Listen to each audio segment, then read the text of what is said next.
motherfucker.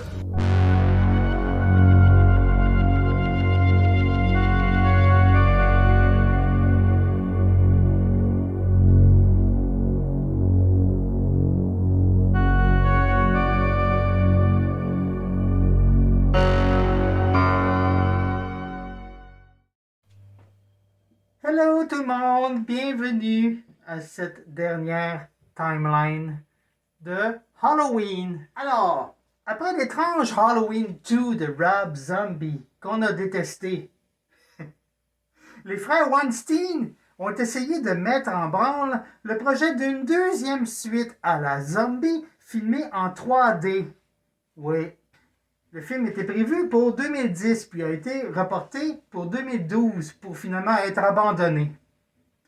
C'est finalement les productions Blumhouse, fondées par Jason Blum, qui nous ont donné entre autres Insidious, Get Out, The Purge, Split et Black Phone plus récemment, qui ont finalement initié cette nouvelle trilogie. Le premier film de leur trilogie, simplement intitulé Halloween, est sorti en 2018. Hey, c'est quand même le troisième film de la franchise à porter ce titre. Ça commence à être confusionnant. Hein, Michael? C'est pour ça qu'on l'appelle Halloween 2018. Ben oui. Le scénario a été écrit par 3 fans de l'original. Jeff Fradley, que je connais pas, David Gordon Green et Danny McBride, qui étaient, comme beaucoup d'autres fans, très déçus des suites médiocres qui, en prenant de mauvaises directions en mauvaises directions, avaient fait de la franchise de Halloween un bordel complet. Ouais, ils voulaient corriger ça, eux autres. Alors, ils ont pris la décision de faire de ce nouveau film une suite directe à l'original. Alors, ils demandaient une fois de plus aux fans d'ignorer toutes les suites cette fois. Ben oui, hein? Parce que ils voulaient pas, évidemment, que Michael soit une marionnette manipulée par une secte à la con, hein?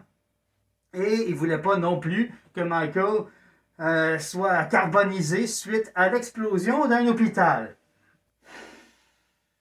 Et ils voulaient pas de cette relation frère et sœur entre Laurie et Michael.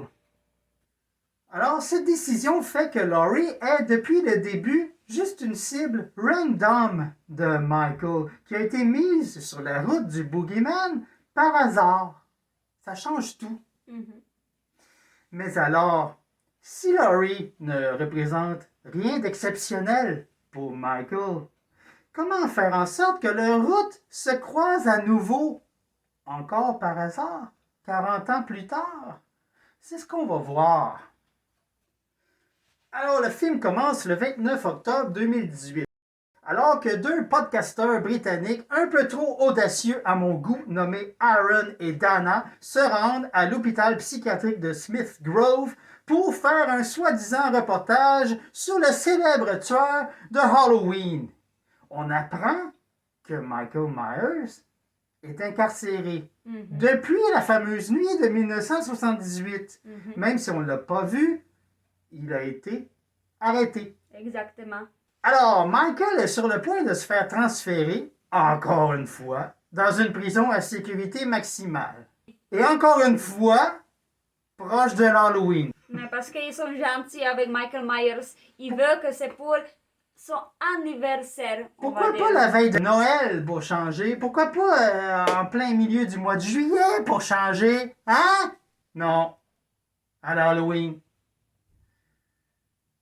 Ça va foirer. Et Michael sera encore libre. Encore une fois. Comme toujours. C'est le 3e transfert de la franchise. Et tout à Halloween. C'est ça. Alors, c'est le docteur Ranbir Startain, qui est le nouveau psychiatre en charge de Michael Myers pour faire suite au docteur Loomis qui est décédé. C'est donc lui, Sartain, qui conduit les 2 crétins de podcasters près de Michael enchaînés au sol dans la cour extérieure de l'hôpital. Mais les deux crétins, là, ils sont là pour provoquer Michael, parce qu'ils espèrent le faire réagir et filmer sa réaction juste pour faire un buzz sur leur podcast. Ils sortent de leur sac son fameux masque. Michael, Il voit pas le masque, il est ado. il essaye de pas réagir, hein? Mais il bouge juste assez pour qu'on comprenne qu'il sent le masque. D'ailleurs, il n'est pas le seul à le sentir, hein? Le masque semble rendre tous les autres patients fébriles. Regardez-lui, là, le petit, parce que lui, on va parler de lui Oui. plus tard. Oui. Mais malgré cette énergie malsaine et malgré toutes les questions provocantes d'Aaron, Michael réussit à rester muet et presque impassible. Et pouf, le générique. Qui est d'ailleurs très bien fait, qui rappelle de belle façon le générique de l'original. Et il convient de préciser que cette nouvelle trilogie marque aussi le retour de John Carpenter, qui a finalement accepté de faire la musique, aidé de son fils Cody et un autre gars que je connais pas. Et ça s'entend. C'est le retour du maître. La musique est wow! On peut dire que dans cette timeline, Laurie s'est transformée en une espèce de Sarah Connor. Hein? Une badass. On se rend compte que depuis 40 ans, elle vit juste dans l'attente du retour de son boogeyman. Elle a transformé sa maison en forteresse et elle s'entraîne au tir sur des mannequins plantés un peu partout sur son terrain. Ouais, ça fait une vie assez triste, hein? Surtout qu'elle est mère de Karen. Ça fait pas une vie très saine. Donc, il y a Karen, il y a son mari, il y a du beurre d'arachide sur mon pénis. Et il y a Allison, la petite fille de Laurie. Le soir, Michael est, comme prévu, transféré vers l'établissement de haute sécurité et le mystérieux Dr. Sartain tient à tout prix à l'accompagner pour s'assurer que tout se passe bien. En tout cas, c'est ce qu'il dit. Laurie, seule et anxieuse dans sa voiture, regarde l'autobus partir avec à bord son boogeyman. Elle pique une crise de nerfs. Ben oui, c'est trop d'émotions. Puis, elle se rend au restaurant où Allison célèbre son anniversaire avec ses parents. Visiblement bouleversée, elle provoque un malaise généralisé en vidant d'un trait un verre de vin.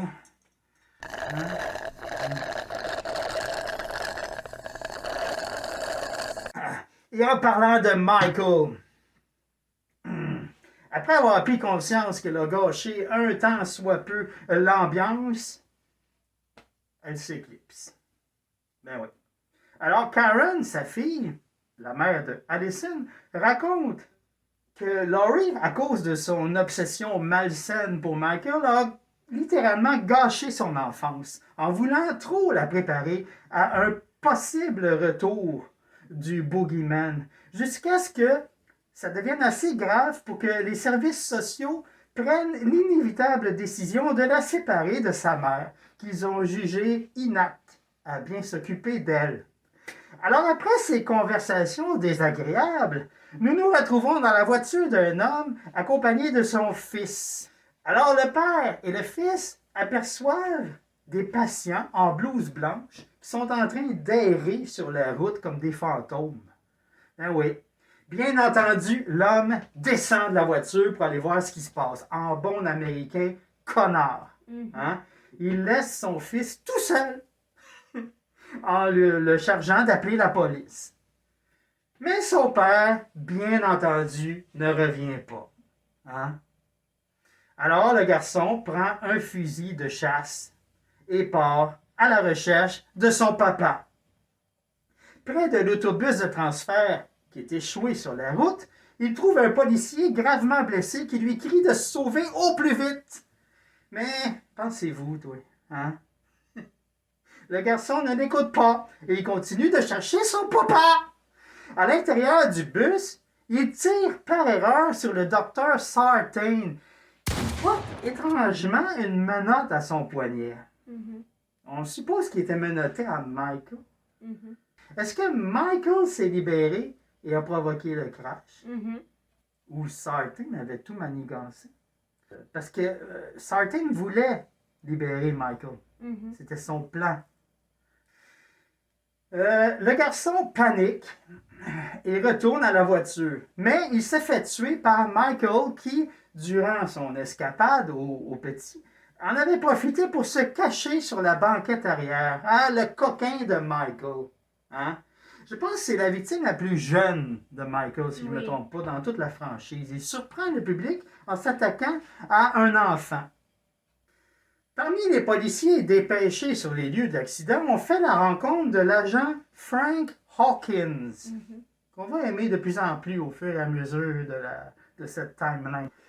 Il constate plusieurs cadavres apparemment victimes de meurtre, pas juste de l'accident. Et il trouve le docteur Sartain qui lui est encore vivant. Plus tard, il apprendra que Michael Myers faisait aussi partie des patients et qui maintenant manque à l'appel.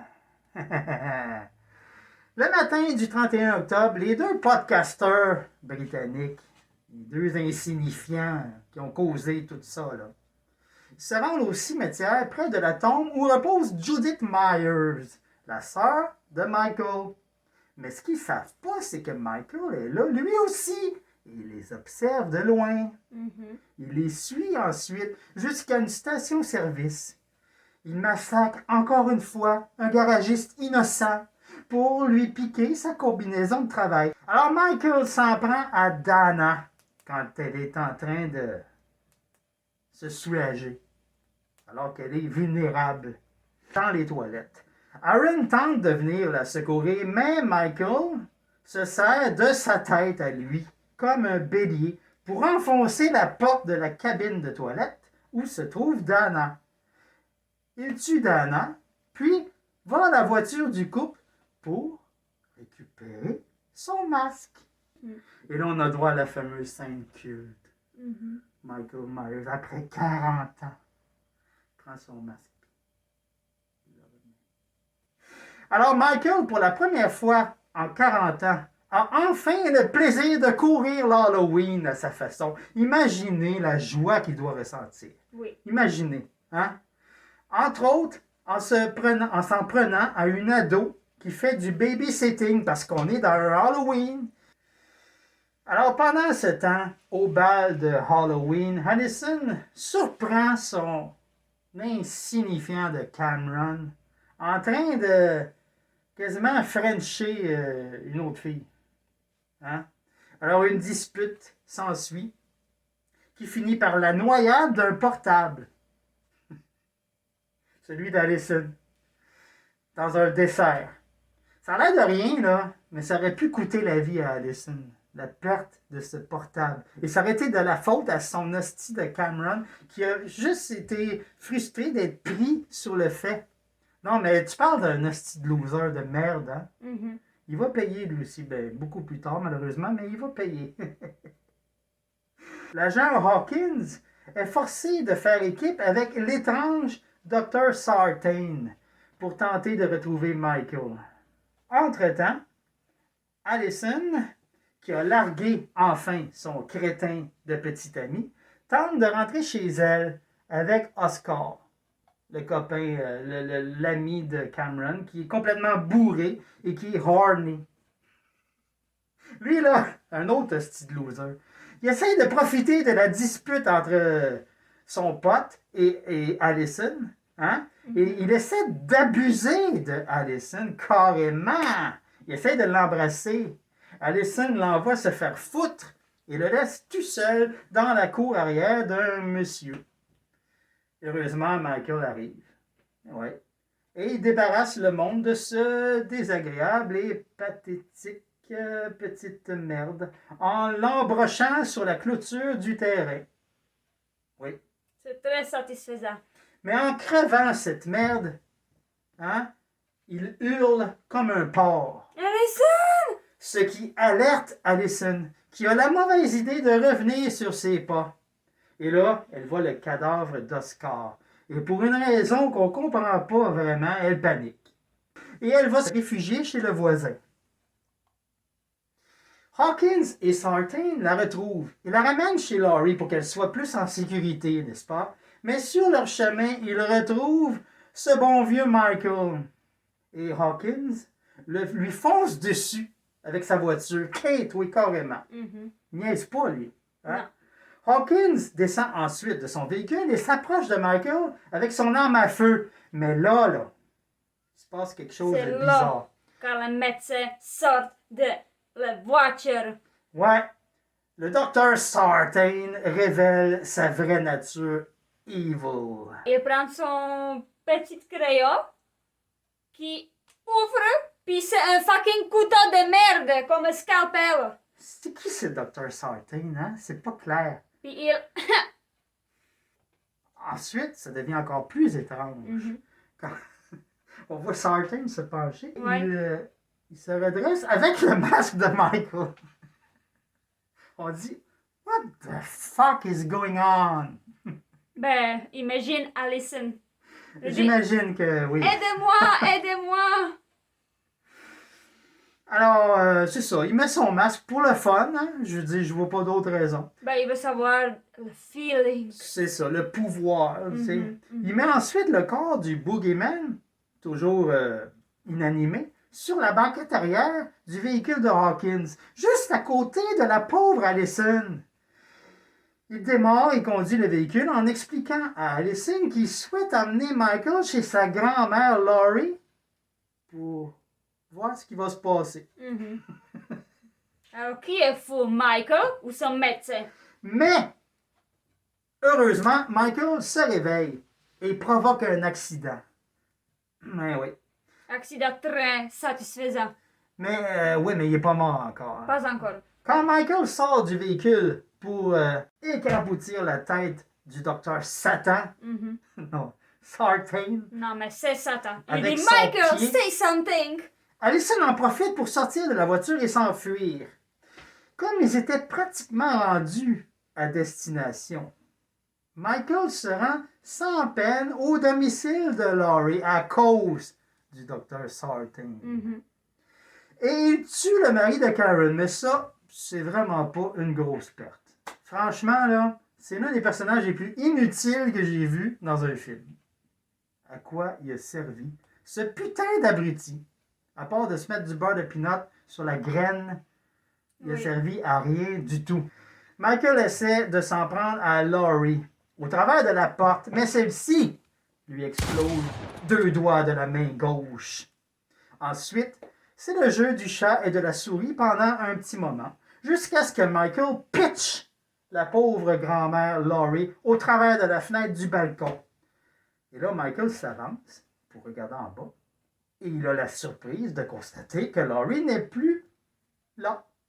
Et c'est un sympathique clin d'œil, je trouve, Mhm. à la fameuse finale de l'original, Mhm. avec les rôles inversés. Oui. C'est très drôle. Elle a dit, tais-toi, Michael, moi aussi je peux disparaître comme lui. Alors, Allison rentre enfin dans la maison et s'empresse de descendre à la cave, rejoindre sa mère Karen, dissimulée sous un bar, je crois. Mhm. Barre de cuisine. Mais Michael, il arrive à arracher Mhm. le bar qui dissimule l'entrée. Mhm. Karen, qui jusque-là on s'entend, elle n'avait rien fait de remarquable, hein, jusque-là. Mais là, elle va nous étonner. Mhm. Hein? Elle fait semblant de pleurer sa mère pour attirer Michael. Mhm. Et elle lui tire dessus avec un fusil. La façon d'arrêter de pleurer et de dire « je t'ai eu », c'est très satisfaisant. Laurie ensuite arrive aussitôt et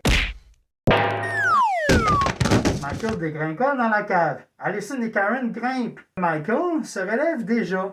Il est encore fringant pour son âge. Mhm. Et il est assez rapide pour agripper la cheville de Karen, je Mhm. pense. Oui. Ouais, mais Laurie, pendant ce temps-là, déclenche un autre ingénieux système de fermeture de la cave. Laurie active ensuite un autre procédé qui met le feu à la cave. Myers est impuissant, et on imagine qu'il rage. Il regarde les trois femmes sortir de la maison. Mais c'est le plus satisfaisant signe de toute la Ouais. franchise, selon moi. On Il est réalise. sur l'escalier, il regarde comme ça, calme. Ouais, Il il suit autour de lui. réagit pas beaucoup, hein. J'adore. Bravo. On réalise que la maison était conçue juste pour être un piège. Mhm. On réalise que Laurie est encore plus diabolique que Michael peut l'être. Ou plus intelligente. Alors les Strode partent en regardant la maison brûler. Mhm. Mais, après le générique, on peut entendre la respiration du boogeyman Mhm. qui nous indique qu'il n'est pas encore mort. Non. Exactement la même fin que l'original.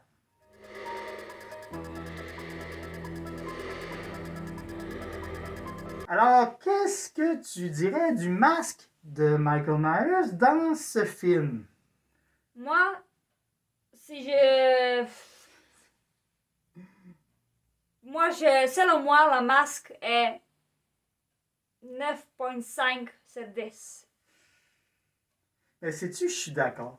Je veux pas dire qu'il est meilleur que l'original.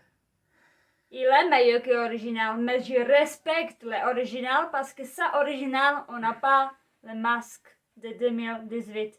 Mais j'adore. J'adore l'original pour son côté spectral. Il est tellement blanc et immaculé qu'il fait penser à un fantôme. Les apparitions de Michael Myers ressemblent à celles d'un fantôme. Et ça, j'adore ça. Mais ce masque-ci fit tellement bien au Michael Myers vieilli. Mhm. On dirait que c'est tellement naturel. Ça pourrait pas ressembler à autre chose que ça. C'est vraiment, vraiment, vraiment bien fait. Mhm. Alors, je donne moi aussi la même note que toi. C'est pas original, mais c'est honnête. 9.5 Mhm. sur 10. Quant à la performance de James Jude Courtney, qui fait ce nouveau Michael Myers, oh my God! Là aussi, je dirais qu'il a plus de mérite que Nick Castle. Je dis pas qu'il donne une meilleure performance, mais Nick Castle, là, à comparer à lui, il n'y avait pas grand-chose à faire. Hein? On doit le voir au total 10 minutes dans l'original. La performance de James Jude Courtney, elle est parfaite, elle est impeccable. La seule raison pourquoi on ne lui donne pas la number one, c'est parce qu'il est arrivé après Nick Castle. Mhm. C'est la seule raison. Moi, j'ai le goût d'y donner un 10 sur 10. Moi Carrément, j'ai pas peur. 10 sur 10.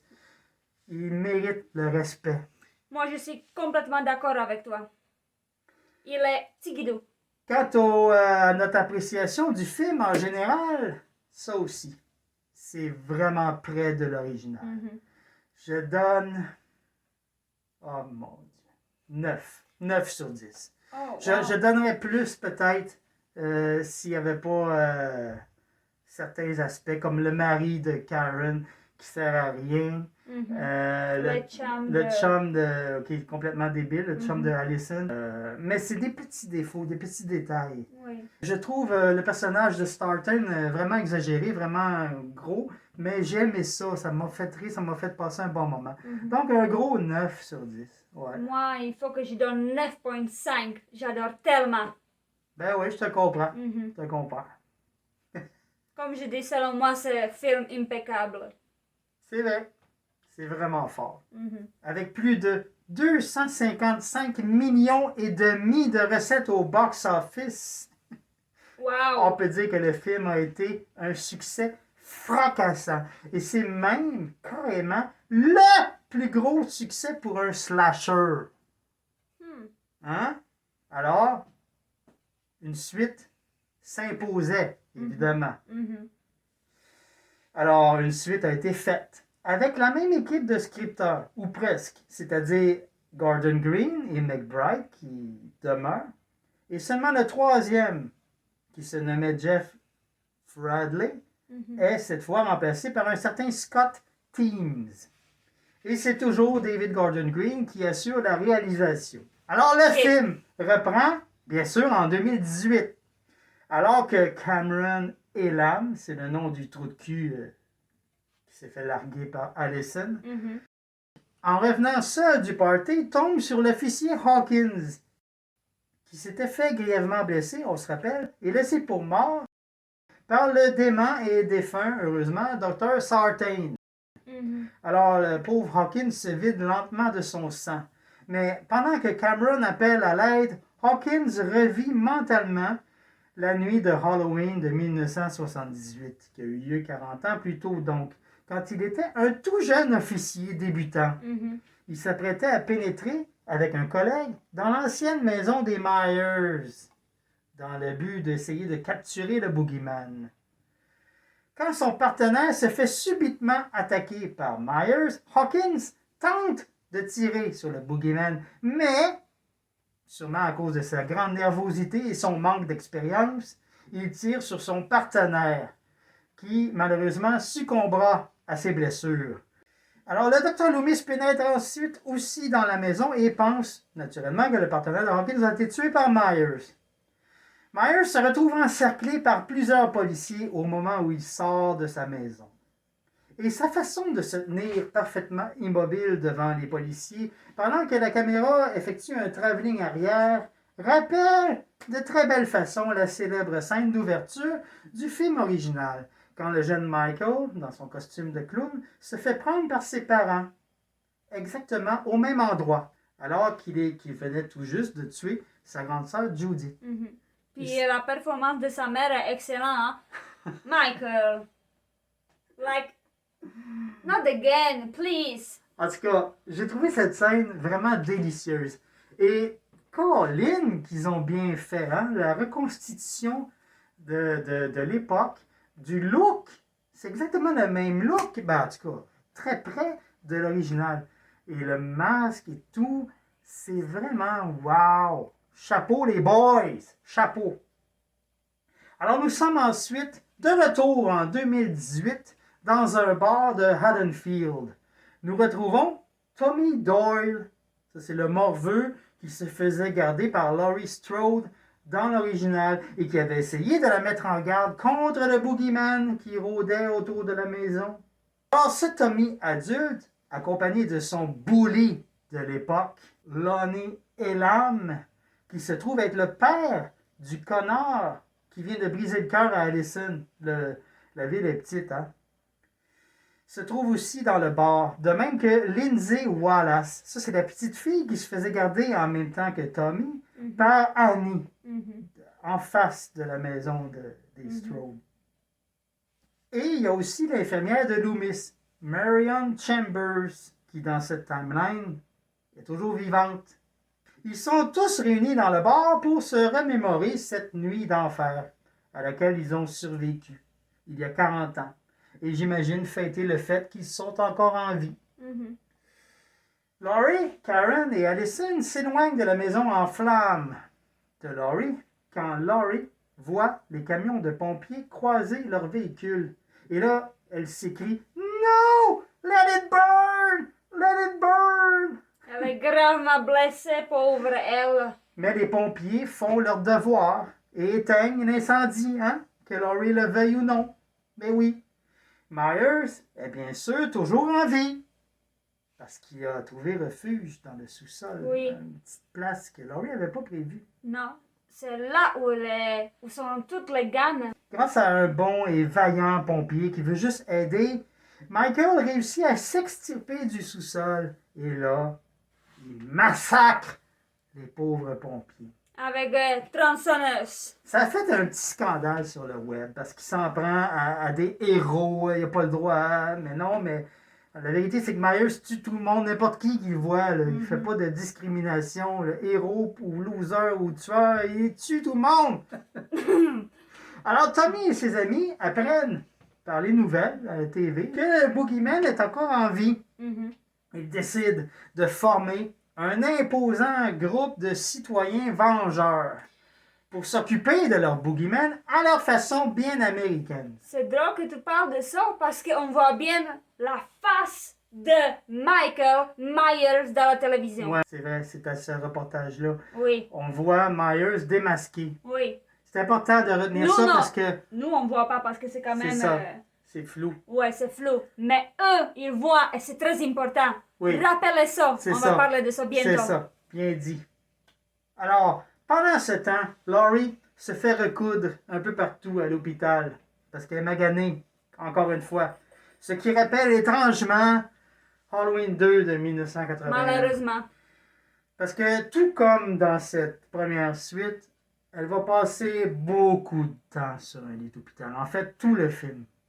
Ben, Ça m'étonne comme décision parce qu'on sait que la raison d'être de ce projet, c'est de réparer les mauvaises décisions des autres suites. Pourtant, ils refont l'erreur d'immobiliser Laurie, l'héroïne principale de la franchise, pendant tout un film. Ils refont la même erreur. Mais en tout cas, Michael retourne dans sa maison d'enfance et on soupçonne que c'est son souhait depuis le début. Mhm. Alors, la maison est maintenant occupée par un drôle de couple, plutôt attachant.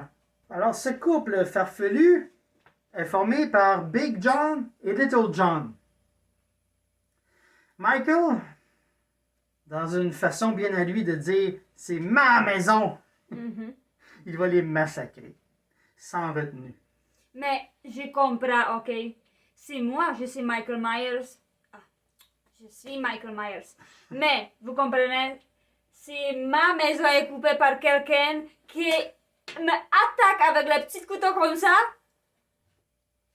Là, t'es assez débile, désolé. Mais je pense que cette crétinerie a aussi touché Michael, qu'il les trouvait attachant aussi parce qu'il s'est donné beaucoup de peine pour recréer une photo, la photo du couple qu'on voit. Il fait la même chose. Il place les cadavres de façon à recréer artistiquement la photo. Mais- C'est une touchante attention. Hein? Oui. Il aime ce qu'il fait. Oui, oui.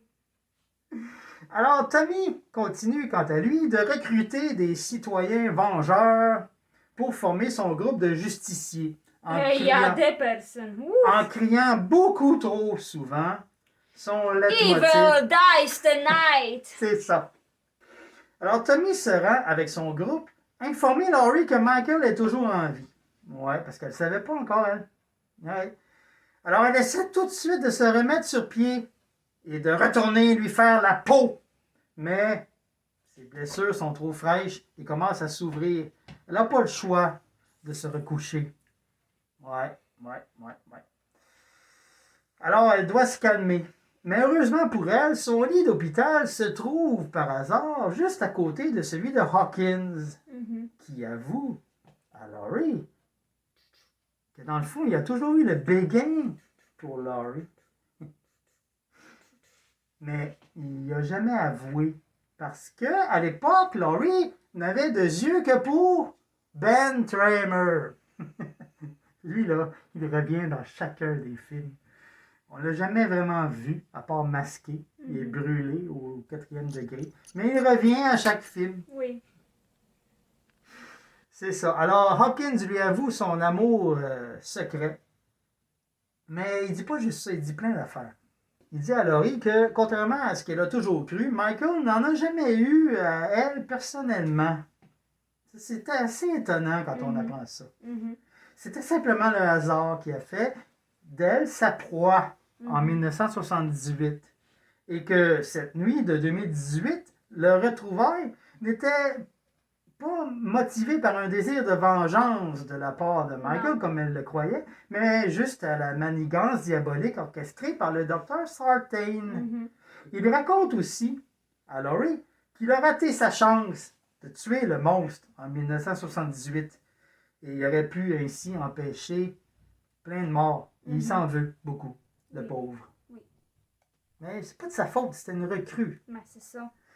Pendant ce temps, quand un certain Lance Trivoli, un pauvre patient à l'allure un peu bizarre, qui se trouvait dans le même bus de transfert que Michael Myers, qui s'est craché plus tôt dans la soirée. Et qu'on a vu quand ils ont montré la masque dans 2018. Il pénètre dans l'hôpital pour chercher de l'aide. Il est désemparé, il ne sait pas quoi faire. La bande de citoyens vengeurs le prend incompréhensiblement pour Michael. Il dit It's him! It's Michael Myers! Alors, premièrement, ils ont pris ceci pour cela. C'est comme confondre Arnold Schwarzenegger avec Danny DeVito. Ah, c'est vrai, ils sont jumeaux. Mais en plus de ça, ils disent mais pourquoi c'est pas lui? On lui a jamais vu le visage. Ils viennent de le voir à la télé! Hey! Il était là, on a vu nous aussi, flou, mais on a vu que c'est lui. Je pense que ce que David Gordon Green a essayé de faire avec sa mob de citoyens vengeurs, c'est un peu une critique des Américains, trop prompts à prendre les armes et à se faire justice eux-mêmes. D'ailleurs, il a repris l'idée de Halloween 4, on en avait parlé. C'est la même chose. Dans Halloween 4, il tue aussi un innocent en voulant venger, en voulant tuer Myers. Il tue, ouais. C'est ce qui arrive aussi là. C'est pas un innocent, hein, parce qu'il était dans un hôpital pour criminels. Mais on ne sait pas quoi. Il était tout petit avec son parapluie dans le 2018. À ce moment-là, il fait pitié. Il y a juste Karen, la fille de Laurie, qui reste lucide. Oui. Elle sait très bien que ce gros bonhomme, Courteau, n'a rien à voir avec Michael Myers. Et elle tente de le sauver, mais celui-ci est malheureusement en proie à une grave crise de panique et il préfère plonger dans le vide pour échapper à la foule. Mais il n'avait pas bébé choix parce qu'il était pogné sur un pont dans l'hôpital. Les portes sont fermées de deux côtés et de deux côtés, il y avait la crise de débile qui voulait lui tuer. Alors Allison, Cameron et Lonnie se rendent à l'ancienne maison des Myers avant la mob. Lonnie dit aux deux jeunes qu'ils doivent le laisser entrer seul parce que c'est son devoir de protéger son fils. Mais, après un moment, bien sûr, Allison et Cameron entrent tout de même parce que il revient pas. Et bien sûr, ils trouvent le cadavre de Lonnie. Puis Cameron se fait massacrer par Michael. Tabarnouche qui souffre, hein? Ça dure longtemps. Oui. Comme... Pendant tout ce temps-là, Allison le regarde et elle se sent complètement impuissante. Il a dit Michael, it's me you want. Ouais, c'est ça. Alors Myers, une fois qu'il a enfin terminé son œuvre avec Cameron, il vient pour s'en prendre à Allison, mais c'est à ce moment-là qu'arrive sa mère, Karen. Elle frappe Michael par derrière avec une fourche à fumier. Eh oui. Et elle lui enlève son masque. Et elle s'en sert pour attirer Michael à l'extérieur de la maison dans la rue. Mais oui. Michael, dont la survie semble dépendre de ce masque, on en a déjà parlé, je continue à croire à ça, il tombe dans le piège et se retrouve encerclé par la mob de citoyens vengeurs d'Haddonfield, menés par Tommy et l'ex-shérif Brackett. Alors, la foule de justiciers attaque Michael de toutes les façons, hein, avec une panoplie d'armes diversifiées. Des armes blanches, des armes à feu. C'est un spectaculaire orgie de violence, joliment chorégraphiée. Mais oublie pas qu'avant il se fait massacrer, il remet son masque. Il a eu le temps de remettre son masque. Très important. On va pas répéter notre théorie, mais je pense que s'il n'y avait pas eu le temps de remettre son masque, ça en aurait été fini de Michael. Alors Karen lui donne ce qu'elle croit être le coup de grâce en le poignardant dans la nuque et elle va retrouver sa fille Allison. Laurie, qui est toujours à l'hôpital, délivre à Hawkins un speech un peu mystique sur le pouvoir de Michael, sur le fait que plus il tue, plus il transcende sa nature et devient plus qu'un simple humain. Attends, c'était pas le speech dans le Jeepers Creepers? Même genre, le même genre, c'est vrai. He can die, he eat too much heart. Et c'est pendant qu'elle prononce ces paroles mystiques et pleines de sagesse qu'on voit justement Michael qui se relève, malgré ses très, très nombreuses blessures graves. Et là, il massacre Tout le les monde. hosties de débiles qui ont osé s'en prendre à lui avec une férocité et une efficacité qui fait plaisir à voir. Je m'excuse, mais j'ai ressenti du plaisir. Moi aussi. Et là, il termine sa joyeuse riposte en pétant la gueule de Tommy, l'arrogant Tommy. Evil dies tonight, way. Toi, tu die tonight. Ben, c'est ça. Je pense que qu'est-ce qu'il doit dire? C'est comme Devil dies tonight! Et il le massacre avec sa propre batte de baseball. Satisfaisant. Alors, Karen, qui ignore que Michael vient de ressusciter, elle se rend dans la maison de Myers, Dans sa chambre. Oui, dans la chambre de Judith, à l'endroit où elle est morte. Oui. 40 ans. Pourquoi? Parce qu'elle a parlé avec sa mère, puis elle voulait savoir qu'est-ce que Michael Myers regardait tout le temps de ses fenêtres. Elle voulait comprendre. C'est intéressant. Mais ça va lui coûter cher. Oui, ben oui, parce qu'elle a à peine le temps de voir le reflet de Michael qui s'approche d'elle et il la tue. Il lui donne plusieurs coups de couteau. C'est assez brutal. Alors, dans la version longue du film, qui selon moi est la meilleure, Laurie appelle Karen sur son portable et c'est Michael qui décroche. Et Laurie entend sa respiration. Et elle comprend qu'il vient de s'en prendre à sa fille. Et là, elle lui dit, « Je vais te faire la peau, Michael. »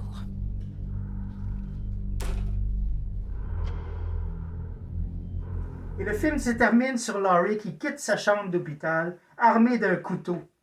Et elle marche d'un pas décidé, motivée plus que jamais à éliminer une fois pour toutes le boogeyman de la surface de la Terre. C'est entre elle et lui. Oui, monsieur.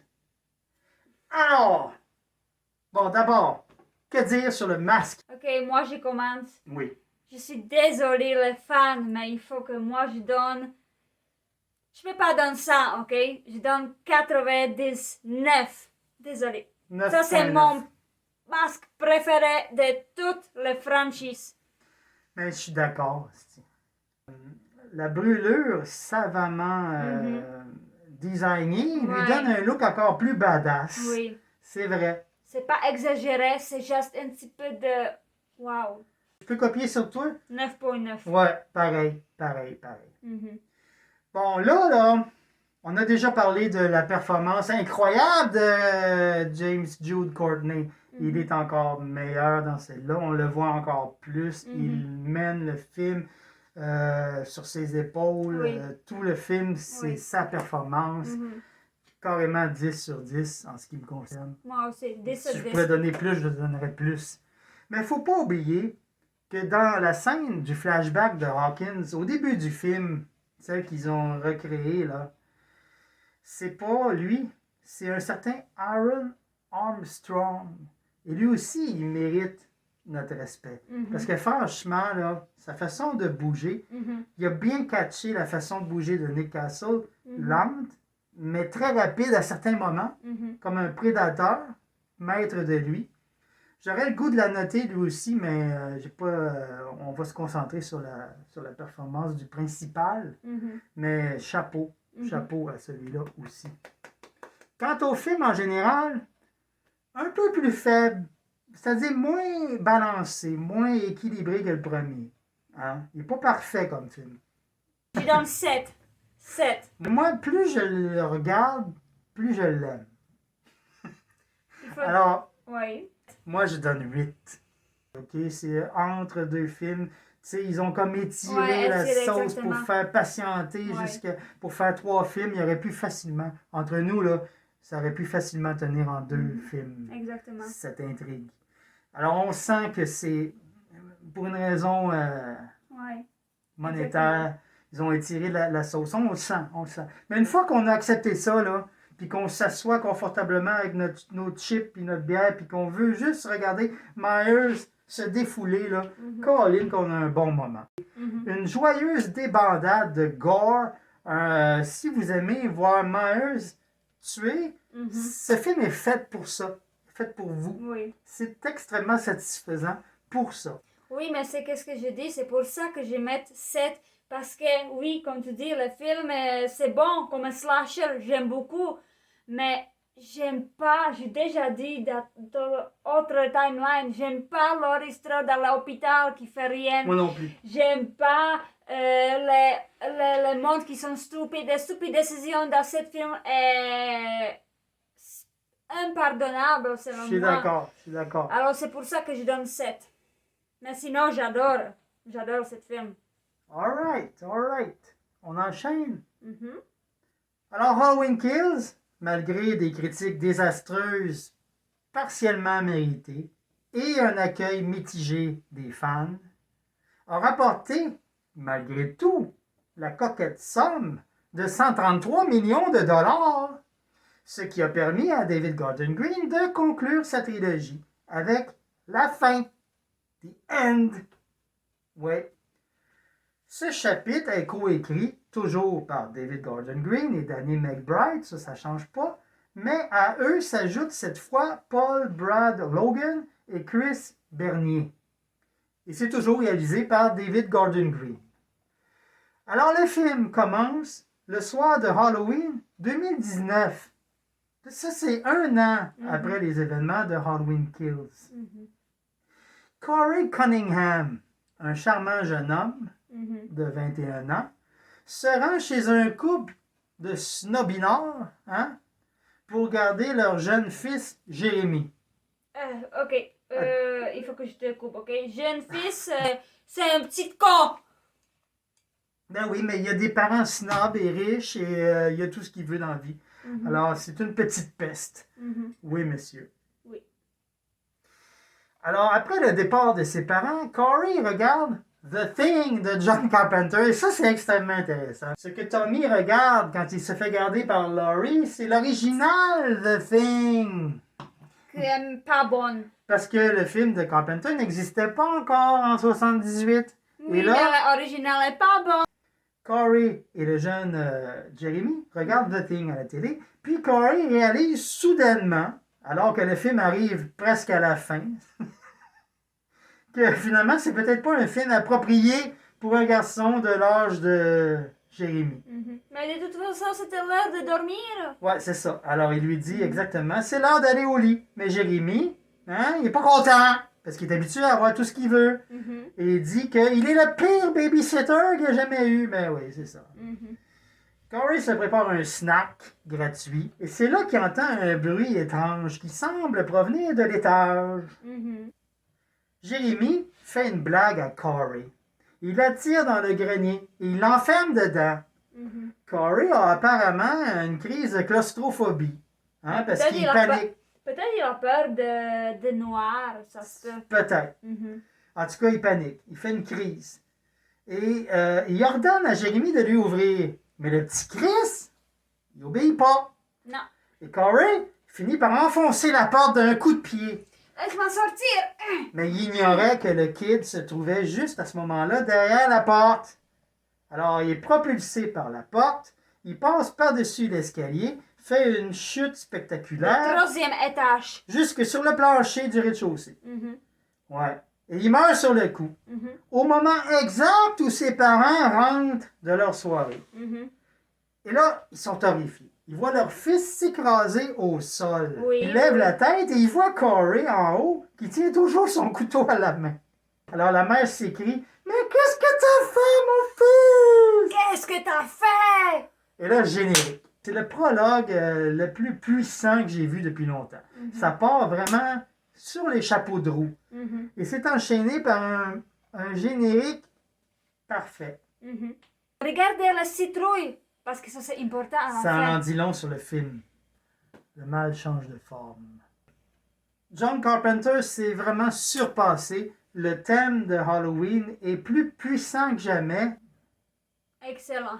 C'est vraiment le début le plus parfait de la franchise. Ça, c'est clair. Ça accote le début de l'original. Alors maintenant, après le générique, nous sommes 3 ans plus tard. Corey a été accusé d'avoir tué Jérémy, mais il s'en est sorti.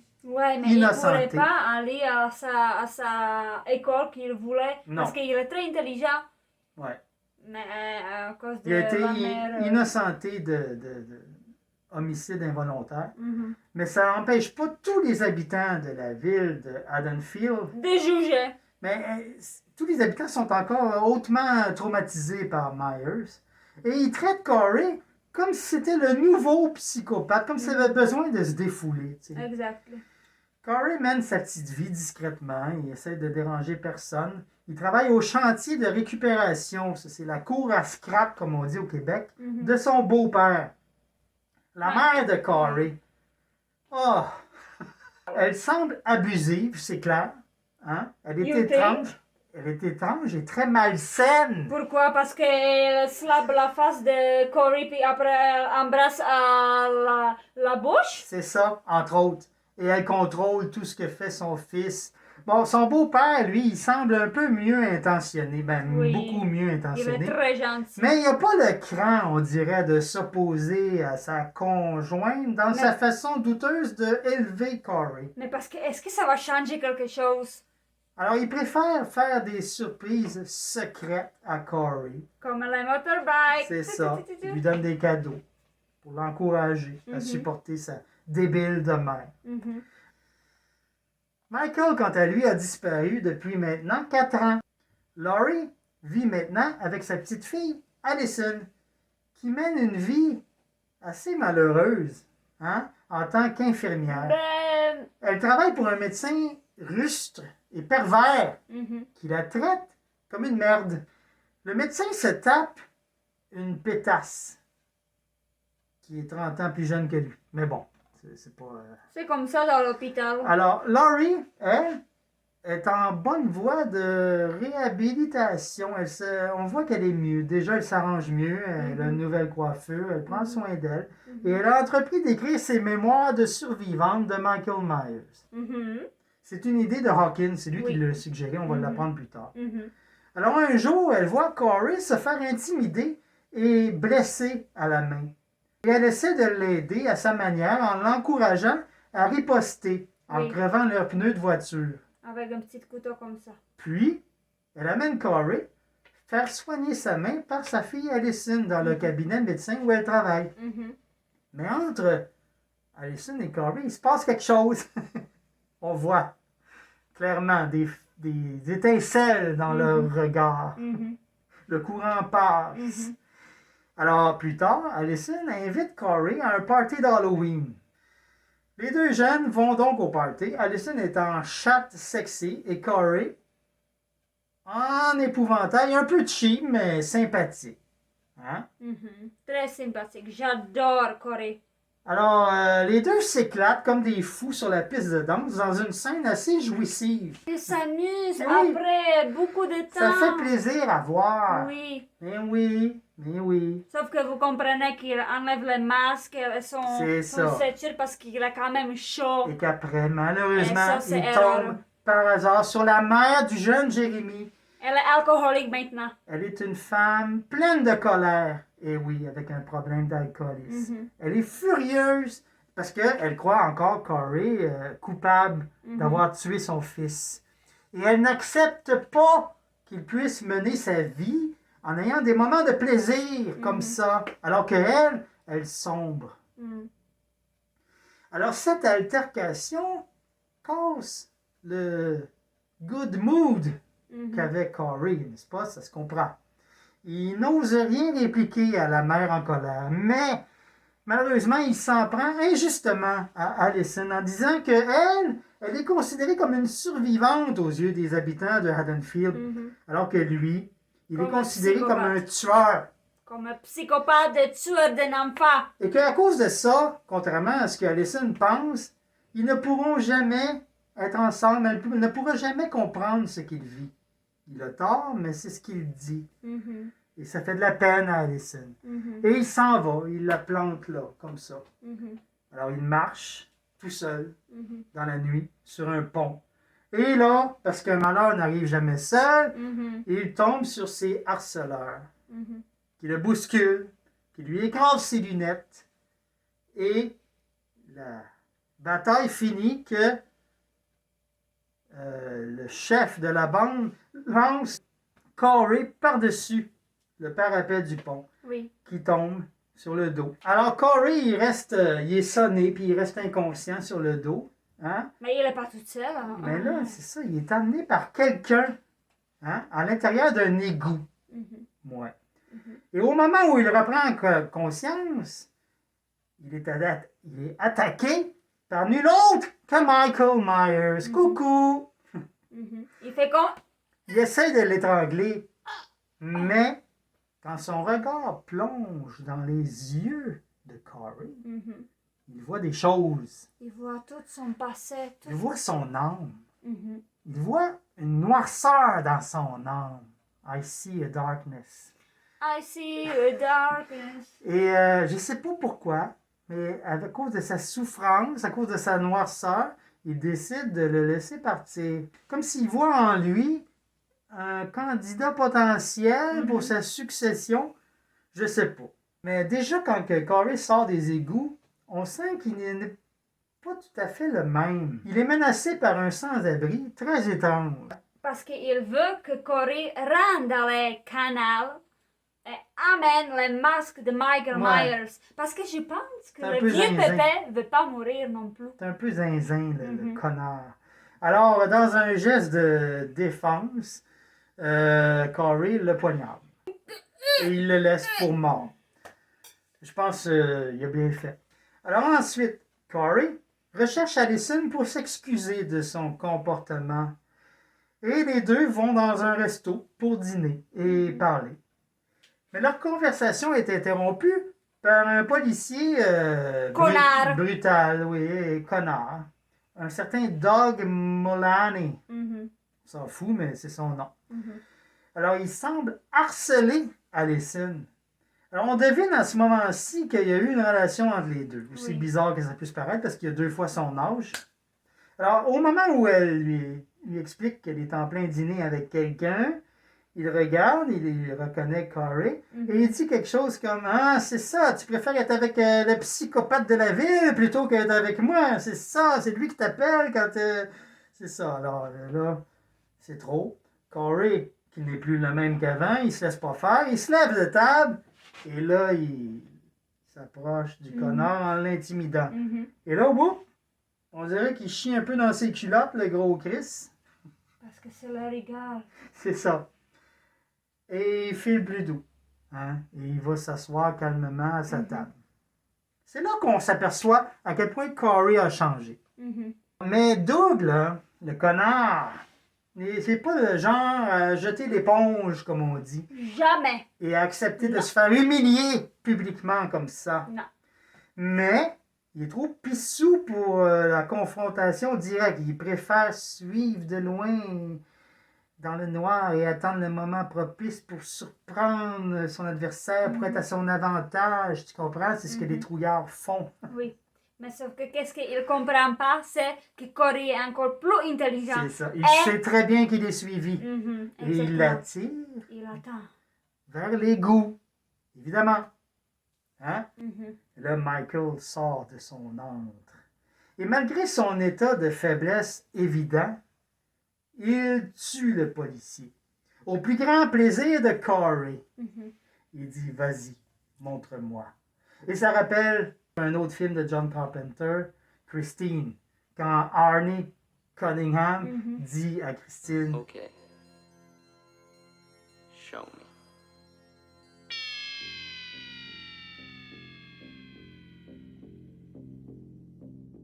et elle se refait une beauté.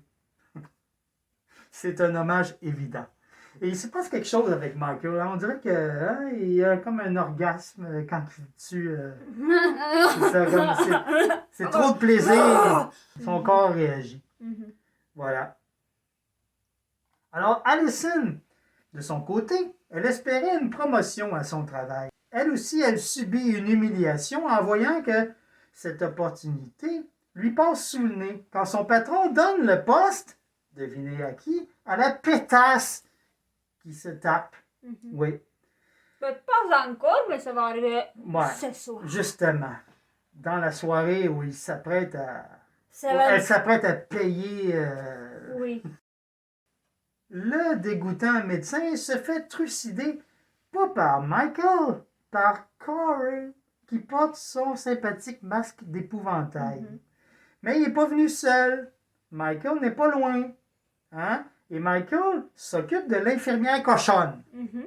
Alors les deux tuent en duo, sympathique. Alors Michael tue la cochonne dans une scène qui rappelle le meurtre de Bob dans l'original. Il la plante dans le mur et là, il fait son fameux... Mhm. C'est sympathique tout ça. Alors Allison, qui ignore encore jusqu'à maintenant tout de la dangereuse transformation qui s'opère dans Corey, elle prévoit de partir avec lui pour quitter Haddonfield et espérer mener une meilleure vie. Mais Laurie, qui a vu que le regard de Corey a changé complètement, Mhm. elle devient extrêmement méfiante à son égard et elle va le confronter, ou du moins le sonder dans la maison où le jeune Jérémie a trouvé la mort. Elle le retrouve endormi. Alors Laurie lui dit qu'elle sait à propos de la noirceur qui l'habite maintenant. Et elle lui dit qu'elle veut l'aider s'il accepte d'arrêter de voir Allison. Corey lui répond que c'est elle-même, Laurie, qui a commencé de le transformer Mhm. en étant la première à l'avoir encouragé à riposter contre ses agresseurs. Mhm. Et il lui dit que s'il ne peut pas avoir Allison, personne d'autre ne l'aura. Ça reste mystérieux comme phrase pour l'instant. Mhm. On ne comprend pas trop où est-ce qu'il veut aller avec ça. Mhm. Alors, le jour d'Halloween maintenant, Corey, il est craqué par la haine et toute la frustration qu'il ressent. Il retourne dans l'égout pour confronter Michael et lui vole son masque. Michael est encore faible. Pourtant, il a eu des bons meurtres, mais ça y en prend Mais plus. juste 2 ou 3. Ça y en prend plus. Alors, Corey, il dit You have something I need. ouais. Et puis, il lui vole le masque. Mauvaise idée, mauvaise idée. Alors, Laurie et Allison ont une dispute au sujet de Corey. Allison dit à Laurie qu'elle va quitter la ville avec Corey. Laurie essaye de dire à Allison que Corey n'est plus Corey. Il n'est plus le même parce qu'elle a vu dans ses yeux les yeux de Michael. Mais là, Allison lui dit qu'elle est folle. Et elle la blâme pour tout ce qui est arrivé, y compris ce qui s'est passé avec Michael. Tout est de sa faute, elle est une crise de folle. Elle est en colère. Hein? Bon. Alors, Corey est plus evil que jamais. Il tend un piège à tous ses intimidateurs dans la cour de récupération et il les tue. Tous. Mais dans la bataille, malheureusement, le beau-père, qui était quand même sympathique, meurt. C'est quand même triste. C'est pas sa faute, hein? C'est pas faute à Corey. Non. C'est vrai. Corey va ensuite à la maison pour régler son compte avec sa mère. Ça, on n'a pas trop de... Ça, c'est quand même satisfaisant. Puis il se rend à la station de radio d'Haddonfield pour assassiner l'égocentrique et arrogant DJ qui l'a un peu provoqué plus tôt dans la journée. C'est pour dire que Corey est tellement evil qu'il ne laisse pas passer rien. Là. Il se venge sur tout le monde. Mais ce qu'il lui fait au pauvre DJ, il lui coupe la langue. Avec la ciseau. C'est ça. Et la langue tombe sur le micro-sillon. Et ça fait une scène très intéressante. Alors, nous sommes maintenant à la maison des Strode. Laurie semble déprimée, ce qui se comprend suite à la dispute avec sa petite fille. Et elle semble vouloir en finir. Ouais. Mais, au moment où Michael, qui n'est peut-être pas Michael, mais on sait qu'il n'est pas Michael, il a 5 doigts. pénètre dans la maison et s'approche de Laurie. Et au moment où il pousse la porte, surprise!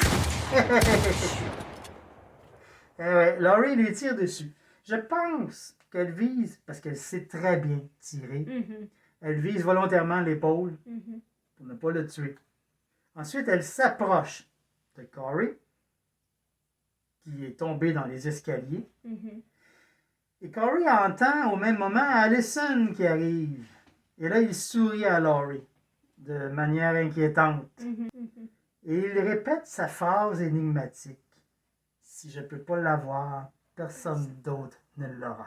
Et il se poignarde lui-même au cou, juste avant qu'Allison fasse son entrée. Évidemment, Allison, en voyant Elle la pense- scène, Oui. pense que sa mère a pété les plombs, Mhm. qu'elle est devenue un monstre. Mhm. Eh oui. Ah oui. Alors, elle la traite de monstre, je pense, et elle Oui. s'enfuit. Oui. Puis, Michael, hein, on n'est pas au bout de nos surprises. Mhm. Michael en personne surgit soudain. Mhm.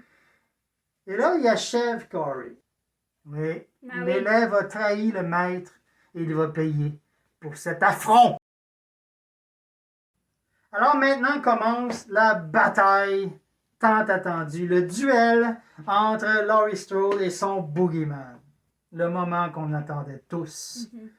Et ce qui est intéressant, c'est que Michael essaie de lui rendre coup par coup tout ce qu'elle lui a fait subir, en commençant par les doigts de sa main qu'il essaye de faire Mhm. disparaître dans le Elle a dit broyeur. non, ben, Oui, sa un tête coup de de tête. scie.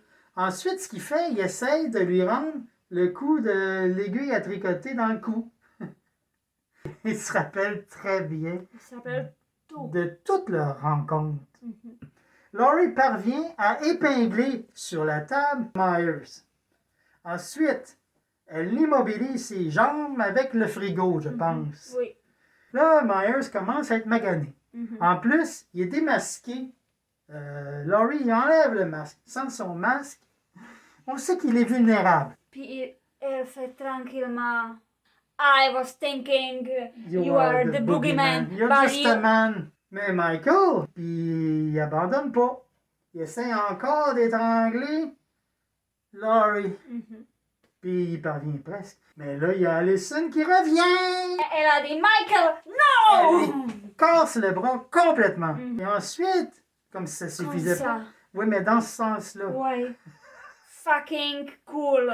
Alors le boogeyman se vide de son sang. Mais c'est pas encore assez. Il est pas encore assez mort. Mm. Alors les deux, la mère, la grand-mère et la petite fille, transportent le corps du boogeyman. Sur son voiture. Presque tous les habitants de la ville se joignent à elle. Mhm. Et là, il y a comme une espèce de procession sacrée. Mhm. On voit le corps du boogeyman transporté Mhm. d'une personne à l'autre. Et là, on voit le corps de notre boogeyman préféré se faire broyer. La fin définitive Mhm. de Michael. C'est vrai. Ouais. Mais où est son masque par contre? Pourquoi ils ont gardé le masque de Michael sur la table? Une fin alternative disponible sur YouTube. On voit le masque. La caméra zoom sur le cou du masque. Mhm. Et on voit discret, mais bien là, Mhm. le sigle de Silver Shamrock, la fameuse fabrique de masques diaboliques dans Halloween 3. Na na na Halloween, Halloween, Halloween, Halloween, happy, happy na, na, Halloween, Silver Shamrock. Shamrock. Et ça, j'ai trouvé ça tellement génial. C'est une façon de, pas d'expliquer, parce que ça reste nébuleux, mais une façon de relier un peu tout.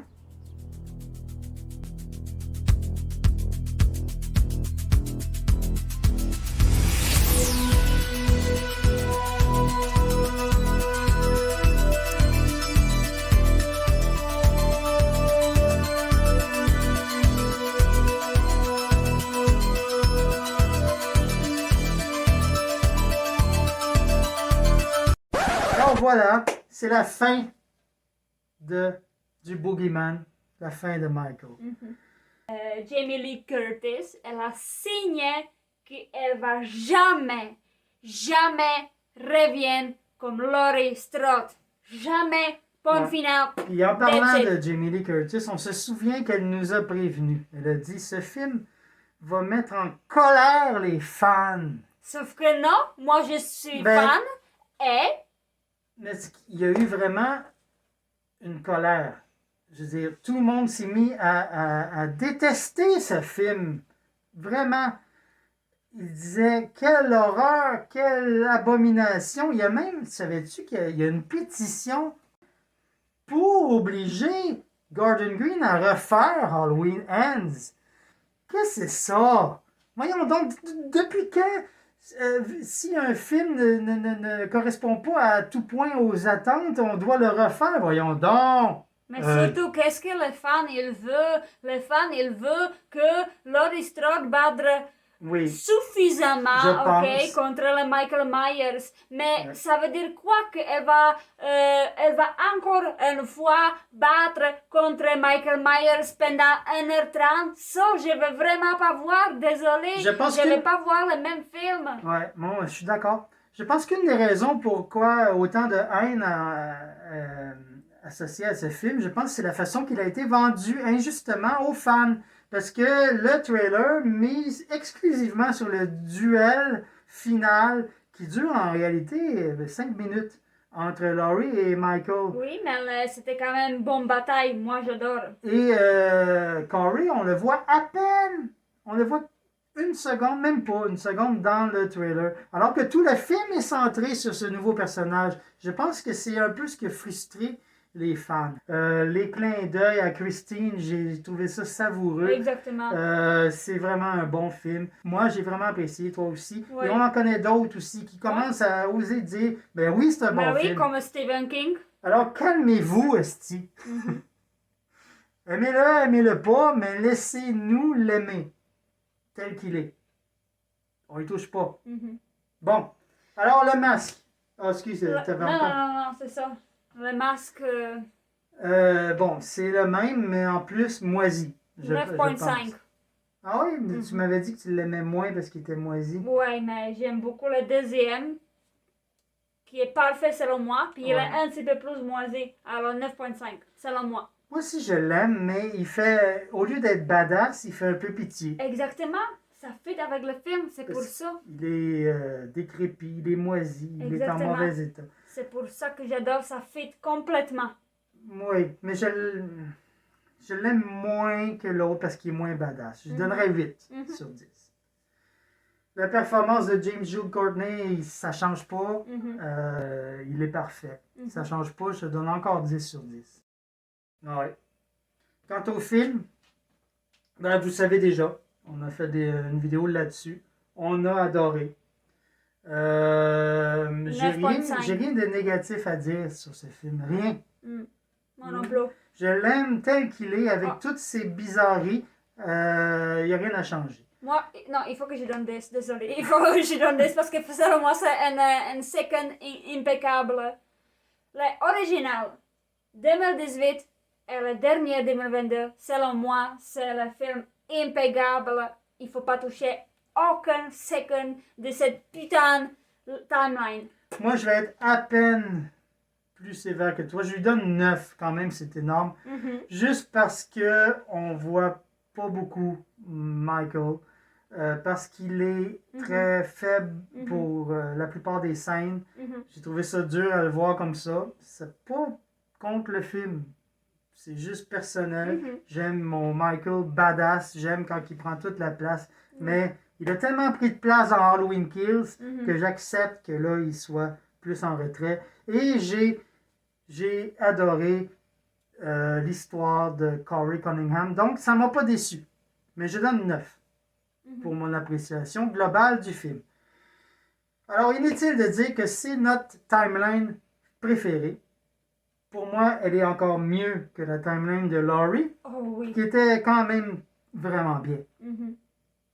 C'est vrai, mais... Voilà.